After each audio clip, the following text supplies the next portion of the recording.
ఇక్కడ ఏదైనా కొంచెం అర్థం కాని విషయాలు ఏమైనా ఉంటే మనం ఇంగ్లీష్ బైబిల్లోకి వెళ్ళాలి. మనం ఒకసారి ఇంగ్లీష్ బైబిల్లోకి వెళ్ళి ఆ 1 కొరింథీయులు 7వ అధ్యాయం 35వ వచనంలో చూస్తే ఏముందంటే,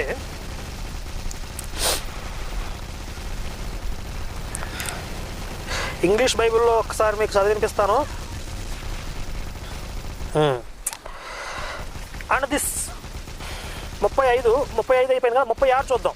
but if any man think that he behaved himself uncomely toward his virgin, తన కుమార్తెకు పెళ్లి చేయాలని ఒకడు అనుకున్నప్పుడు, if she pass the flower of her age, ఆమెకి ఈడు మించిపోయినప్పుడు, and need to require, let him do what he will, అంటే అతడు ఏం చేస్తాడో చేయనివ్వండి.